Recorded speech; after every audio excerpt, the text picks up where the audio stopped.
Imagine, under the cover of darkness, a creature lurks. Somewhere in the heart of Puerto Rico, in the mid-90s, whispers of a mysterious entity began to stir. This creature, known as the Chupacabra, was said to stalk the night, a predator unseen and unheard until it was too late. Its name, drawn from the Spanish words for goat and sucker, tells a chilling tale of its alleged vampiric tendencies. Stories of livestock, drained of blood and left lifeless, fueled a rising tide of fear in local communities. The Chupacabra became an embodiment of the unknown, a symbol of the deep, dark secrets that the night could hold. This elusive beast, shrouded in mystery and folklore, captured the imaginations of not just the people of Puerto Rico, but those beyond its borders.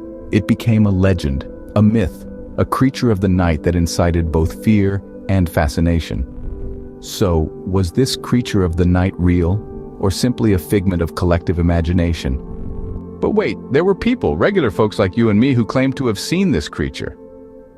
Imagine waking up one morning headed for your backyard, only to be met with an eerie scene. That's what happened to a man in Puerto Rico back in the late 90s. He found his livestock all healthy the previous day, now lifeless, with mysterious puncture wounds and completely drained of blood. He was certain he had been visited by the Chupacabra, the infamous goat sucker. Then there's the account of a woman from Texas. It was late in the night when she heard strange noises outside her home. She described seeing a creature about 3 to 4 feet tall with a lean body, large eyes, and spines running down its back. She was petrified, unable to move, her gaze locked onto the creature. Then, just as suddenly as it had appeared, it vanished into the night. She was left with an encounter she would never forget, an encounter with what she believed to be the Chupacabra. Over in Mexico, a farmer tells a similar tale. He recalls waking up to his livestock, once again lifeless, with peculiar puncture wounds. He claimed to have seen a creature fleeing the scene just as the sun was beginning to rise. It was unlike anything he had ever seen, a creature so strange it could only be the Chupacabra. These stories, while separated by hundreds of miles, share a common thread. All speak of a creature of the night, leaving devastation in its wake. A creature that instills fear and uncertainty. A creature that defies the laws of nature as we know them. These eyewitnesses were convinced they had seen something not of this world. So, what does this creature look like, this Chupacabra? It's time to delve into the physical attributes of this enigmatic beast, as recounted by those who claim to have crossed its path. The Chupacabra, translated as goat sucker from Spanish, has a description as eerie as its name. Eyewitnesses often report it to be about the size of a small bear, an intimidating stature indeed. Its skin, devoid of any fur, is said to be reptilian in nature, leathery and gray, a stark contrast to the animal kingdom we're accustomed to. And then there are its eyes, those haunting eyes. Described as large, almond-shaped, and glowing an ominous red, they're said to hold an almost hypnotic power, freezing the onlooker with fear. A chilling thought, isn't it? But the creature's most distinctive feature, the one that sets it apart from any known species, is the row of spikes running down its back. According to accounts, these spikes can be as long as 2 feet and are said to glisten under the moonlight, adding an extra layer of dread to its already fearsome appearance. The Chupacabra is also said to have powerful hind legs, much like those of a kangaroo, and long claws, used for hunting and possibly for the extraction of blood, its alleged favorite food. Its mouth is said to be filled with sharp teeth, capable of puncturing the skin of livestock, leaving behind the drained corpses that have become the hallmark of its presence. It's worth noting, however, that descriptions can vary greatly from one region to another. Some reports even suggest the Chupacabra to have wings, like a bat, or a forked tongue, like a snake. This inconsistency adds more mystery to the Chupacabra myth, making it even more elusive and enigmatic. A creature of nightmares, isn't it? But could it be real? Well, we'll soon explore the reality behind this myth and shed some light on the truths and misconceptions surrounding the infamous Chupacabra.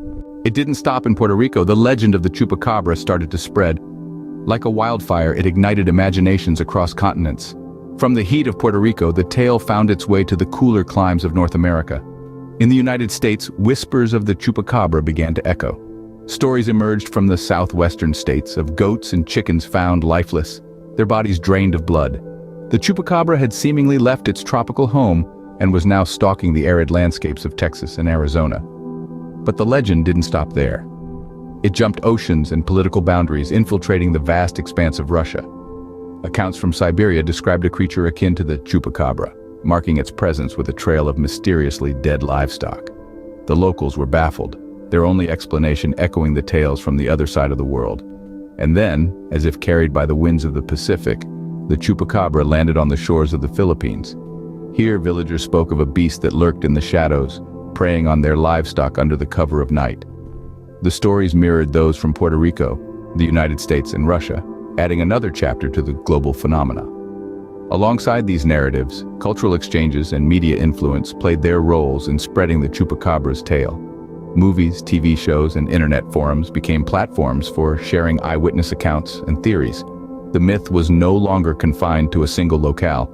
It had become a global sensation. In every corner of the world where the legend reached, the Chupacabra took on a life of its own. It adapted to local cultures and fears, evolving from a Puerto Rican cryptid into a global symbol of the unknown. The legend grew, but so did the questions. What was this creature really?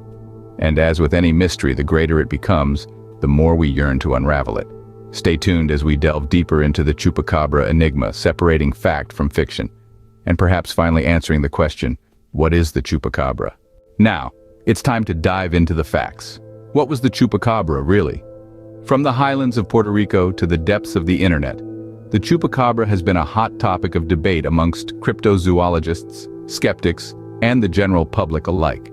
But what if this blood-sucking beast is not a beast at all, but a product of misidentification, mass hysteria, and pop culture influence? When it comes to misidentified animals, the Chupacabra is a prime suspect. Consider the most common descriptions. A creature with a kangaroo-like body, reptilian skin, and quill-like spines.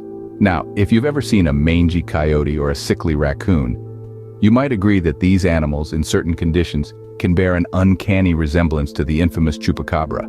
Factor in poor visibility or fear-induced adrenaline, and it's easy to see how one could mistake a common creature for something far more sinister. Then there's the phenomenon of mass hysteria. This psychological event, in which a group of people share an illusion of threat, can cause rational individuals to interpret ordinary events as extraordinary. In the case of the Chupacabra, once the seed of fear was planted, every rustle in the bushes, every unexplained animal death, became evidence of the beast's existence.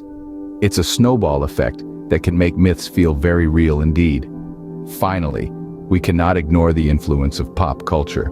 The Chupacabra first made headlines in the mid-90s, a time when the X-Files was at its peak, and alien conspiracies were all the rage. Is it such a stretch to imagine that this cultural climate could have birthed a new monster? After all, the Chupacabra's alien-like description fits neatly into the science fiction narratives of the time. So, could the Chupacabra be a case of mistaken identity, amplified by mass hysteria and cemented by pop culture? The scientific community seems to think so. Many have proposed that the Chupacabra is nothing more than a coyote with mange, a condition that causes hair loss and thickened skin, giving the animal an otherworldly appearance. Others suggest that it could be a type of wild dog or even a raccoon. In any case, it's important to remember that extraordinary claims require extraordinary evidence. Despite the numerous eyewitness accounts and grainy videos, there is still no hard scientific proof of the Chupacabra's existence. No bodies, no bones, no DNA. So, the Chupacabra? A creature of nightmares or a product of our collective imaginations? You decide.